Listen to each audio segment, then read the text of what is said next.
medyo sigaw na pabulong dahil medyo namamaos-maos pa rin ako. Pero carry na yan sa voice over. So ituloy na natin to. Papunta kami ng Osaka niyan mga mi.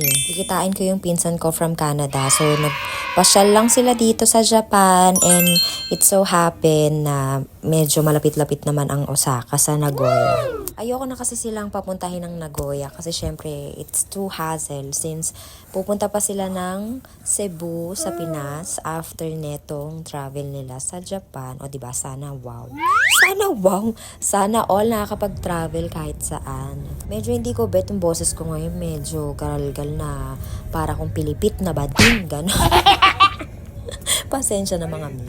Buti na lang nakisama naman ang panahon at hindi siya maaraw, hindi rin siya umuulan. Pero sa Nagoya medyo maulan-ulan yan kanina paglabas namin ng bahay. Pero yung medyo pagitna na kami, okay na. So ayan, nandito na rin kami sa Osaka. Hindi ko na nakunan yung buong travel namin. Masyadong mahaba. Baka tamarin na kayo manood. Pero sabi nga naman, pag Japan kasi walang tapon. Pero since quick lang to, tignan nyo muna yung mga pagmumukha namin mag-iin na. Walang maingay ngayon sa biyahe dahil natutulog si Sophie. Yung batang yan, ayaw na ayaw talagang bumabiyahe ng mahaba. Sadyang hindi ko yan pinatulog kanina bago umalis para pag bayahe namin, yan, natutulog na siya. Dotonbori sa Osaka pala yung pupuntahan namin. Inaya ko lang silang kumain sa labas. Then after nito pa uwi rin kami kasi may pasok pa yung asawa ko sa gabi. Kawawa naman. Si Watashi wala pa kasi yung lisensya. Tagal-tagal kumilos. But anyway, ay naghahanap na kami ng parking kung saan kami pwede. Yung malapit lang. Pupunta muna kasi kami sa round 1, yung amusement park na may mga play? Ano ba? Basta may playground para sa mga bata, tas may mga ibang activities na pwede din sa mga mga adults. Tapos sa baba nun, merong game center. Yung tipong uubusin muna yung barya mo bago ka makakuha ng isang toy. Maliit pa, B. As you can see, nandito kami sa street na parang ermita lang. Ito yung mga kainan pang gabi, meron din mga lunch yan, mga pang breakfast. Nung first time namin pumunta ng Osaka, pumunta kami ng Universal Studio. Tas bandang dito lang din kumain kami ng breakfast. Alam nyo, dito talaga sa Japan, wala talaga, for me ha, walang tapon na pagkain dito. I mean, lahat pwede mong makain kasi masasarap sila. Pero syempre, ewan ko lang sa iba, baka mapili sa pagkain. Pero ako kasi pwede kong kainin lahat. Shotay-tomi kasi ako. So, yung time na to, 5:30 na, kaya nagsisipaglabasan na ang mga vampira sa gabi. Ayan na yung mga tao. Konting tabling lang, nasa round 1 ka na. Next time, sabi ko sa asawa ko, gusto kong puntahan nakita ko tong omisina to. Parang feeling ko masarap. Tapos nagtanong ba naman yung jowa ko, ano daw yung masarap? Siya daw ba o itong mga tinitignan ko mga pagkain? Siyempre yung mga tinitignan ko pagkain. Charot. Ayan, lakad-lakad lang. Sightseeing muna sa mga pagkapagkain sa gilid-gilid. Kung ano mapipili para mamaya sa kainan na namin ng dinner. Iba't ibang ramen, tapos may mga sushi. Napansin ko dito maraming sushihan. Sushihan, tapos yakiniku yung mga puro meat, mga Kobe beef. So ito pala yung napili namin na kainan mamaya. Pero mamaya ka na, hindi pa kami gutom. Nawindang yung anak ko dito. Sa nakunan ko. Ano daw ba to? Sabi ko mga Japanese baby alive siya.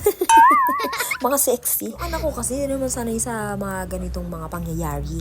Yung mga nakikita sa mga ganyan. Hindi ko yung pinapalabas kasi, di ba OA? Saka ka na lumabas yung mga tipo mga 15, 16 years old ka na. Alam kong OA ako, pero bala ka sa buhay mo. Magtiis ka muna. Uy, ayan, meron pala dito niyan. Meron yun sa Nagoya din. Itong camera ko nakakainis, hindi ko sila nakita ng malapitan. Ayan, nakunan ko sila. Yung pala yung mga pinsan ko. So, ayan, pumunta muna kami dito. Andito na kami sa loob. Pinabayaan muna namin ang mga bagets na mapagod ng bonggang-bongga para pagkakain na kami, wala na silang power para manggulo pa sa amin. Pero syempre, drawing lang yun dahil malamang itong si Rafa, number 1, napaka-bulldozer nito. Hindi na maaubusan ng energy. Yung pinsan ko pala, meron silang 2 anak ng asawa niya, 2 babae. Si Riley and Audrey. Then kasama rin nila yung isa kong pinsan, yung bunsong kapatid ni Ate Rose, which is si Emma. Yung first time ko nakita si Emma no nasa Pinas pa kami, siguro nasa 3, 4, 5 years old. Then ito nga yung nakita kami ulit ngayon. Hala ka? Mas malaki pa sa akin. Hindi na ako lumaki. So syempre after ng mga bata, dito na kami sa game center. Nagpapalit na kami ng mga barya-barya. Alam niyo mga mi, itong mga Hapon, isa sa mga pampawala ng stress nila dito sa game center. Kami din family, minsan kami napunta sa mga ganitong lugar. Malapit sa bahay namin meron din isang round 1 dun na malaki-laki, mas malaki dito sa pinuntahan namin. Mas maluwag, tas mas marami siyang activities pang adults. And then yung size ng game center niya, twice ng laki dito sa Osaka. Saka doon, may chance kaming makakuha ng mga toys talaga na ma-enjoy mo talaga. Dito kasi, believe it or not, nakakaisang lapad na ako. Pero ang tanging nakuha ko lang, puro mga candy.